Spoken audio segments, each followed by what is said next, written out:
इस वीडियो में मैं आपके साथ डिस्कस कर रहा हूं मल्टीपल चॉइस क्वेश्चन ईएसआर या ईपीआर स्पेक्ट्रोस्कोपी पे। तो पहला सवाल है ईएसआर स्पेक्ट्रोस्कोपी क्या है। तो ईएसआर स्पेक्ट्रोस्कोपी का फुल फॉर्म है इलेक्ट्रॉन स्पिन रेजोनेंस या इलेक्ट्रॉन पैरामैग्नेटिक रेजोनेंस। ईएसआर के लिए कंडीशन ये है कि मॉलिक्यूल के पास अनपेयर इलेक्ट्रॉन होने चाहिए और आई आपकी नॉन जीरो होनी चाहिए।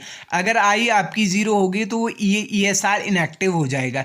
ईएसआर में आई वर्सेस जी का ग्राफ खींचते हैं तो आई वर्सेस जी का जो ग्राफ होता है वो ब्रॉड होता है। जैसे आपको यहाँ पे ये ग्राफ दिख रहा है, अभी एक चौड़ा सा ग्राफ ब्रॉड स्पेक्ट्रा मिल रहा है। अगर मैं फर्स्ट डिफरेंशिएशन करूँ आई का और उसको प्लॉट करूँ जी के अगेंस्ट में तो मेरे को शार्प स्पेक्ट्रा मिल जाएगा। एक्चुअली जो ब्रॉड स्पेक्ट्रा ईएसआर में होता है वो इसकी वजह से होता है क्योंकि ईएसआर का रिलैक्सेशन टाइम बहुत कम होता है। एनएमआर से तो बहुत कम होता है। एनएमआर का रिलैक्सेशन टाइम बहुत ज़्यादा होता है ईएसआर की कंपैरिजन में। अगर मैं रिलेशन की बात करूँ विड्थ ऑफ पीक या मतलब ब्रॉड या शार्पनेस का, वो डायरेक्टली प्रोपोर्शनल हो गई रिलैक्सेशन टाइम में। क्योंकि ईएसआर में रिलैक्सेशन टाइम कम है इसीलिए जो पीक मिल रही है उसकी विड्थ क्या होगी, ज़्यादा होगी। बहुत इंपॉर्टेंट सवाल और नेट में आया भी था।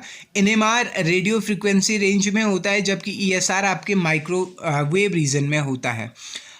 हमें ईएसआर में हमेशा एक सिग्नल मिलता है, वो सिग्नल स्प्लिट होता है बाकियों में, तो इसे हाइपरफाइन स्प्लिटिंग कहते हैं। अब अगर बात की जाए एनएमआर में दो सिग्नल के बीच की अगर डिफरेंस की बात किया जाए तो उसे कपलिंग कांस्टेंट जे कहते हैं। जैसे हम कपलिंग कांस्टेंट निकालते हैं एनएमआर में, उसी तरीके से ईएसआर में दो सिग्नल के बीच की जो डिफरेंस है उसे हाइपरफाइन स्प्लिटिंग कहते हैं।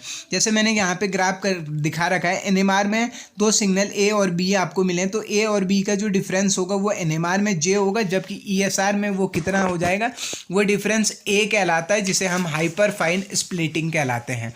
अब इधर से सवाल आता है, सवाल आपका इधर से आना है नंबर ऑफ सिग्नल कैसे निकालेंगे।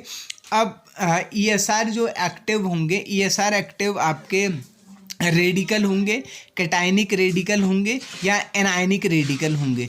तो जैसे मेरे को H2 पॉजिटिव कैटायनिक रेडिकल ये है, इसमें मुझे नंबर ऑफ सिग्नल चाहिए। तो फॉर्मूला क्या है, 2ni+1।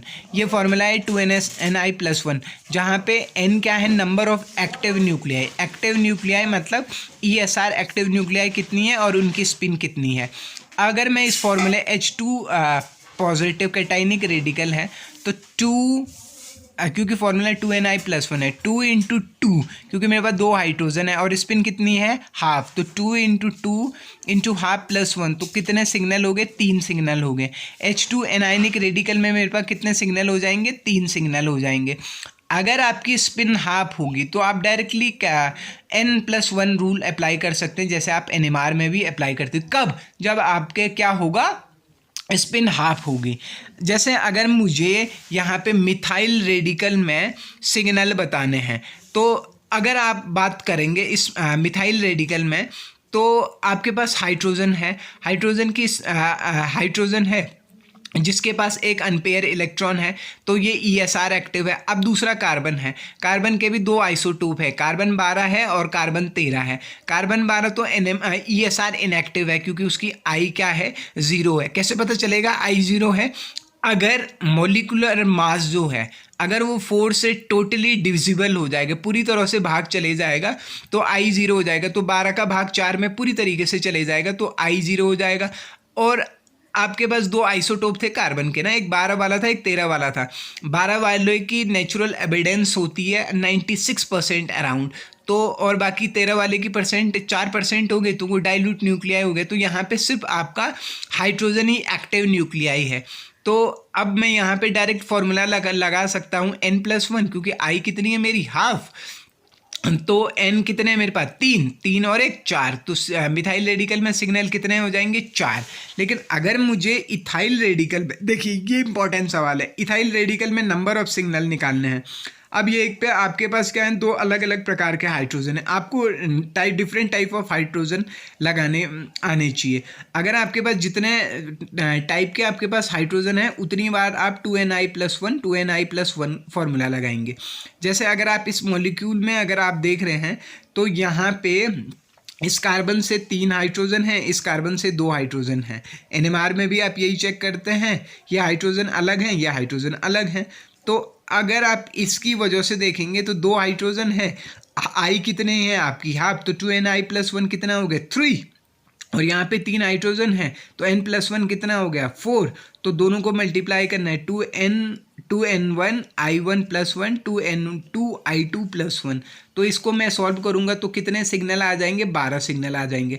आपको क्या करना है, इंडिविजुअली कैलकुलेट करना है और फिर मल्टीप्लाई करना है।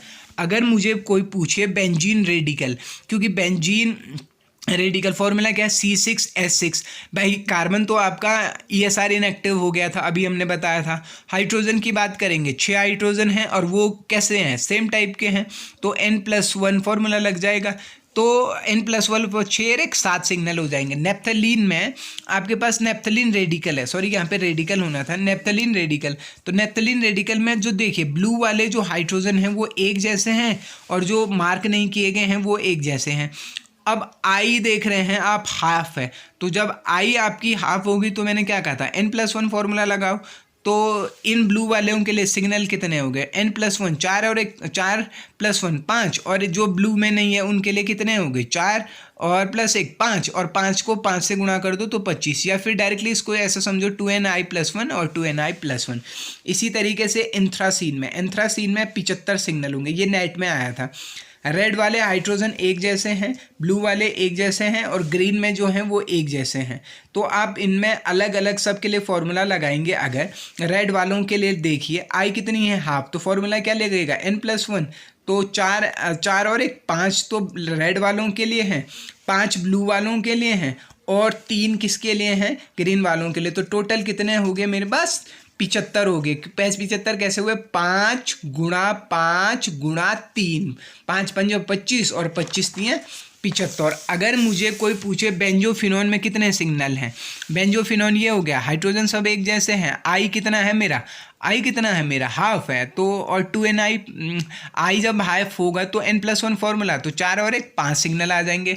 बाईफिनाइल में मैंने अलग अलग टाइप के हाइड्रोजन को अलग अलग तरीके से मेंशन कर रखा है, अलग अलग कलर से मेंशन कर रखा है। तो इसमें टोटल कितने सिग्नल हो गए, 75 सिग्नल हो गए।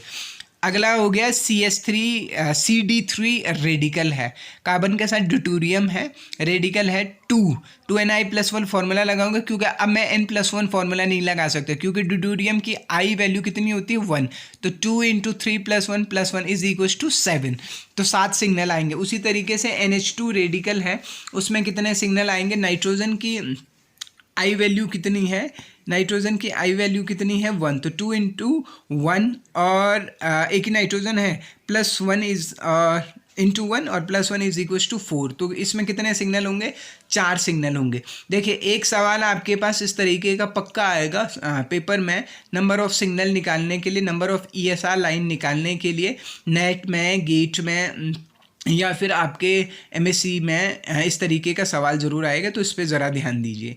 अगर आपको ये वीडियो पसंद आया तो बाकी लोगों तक शेयर कीजिए।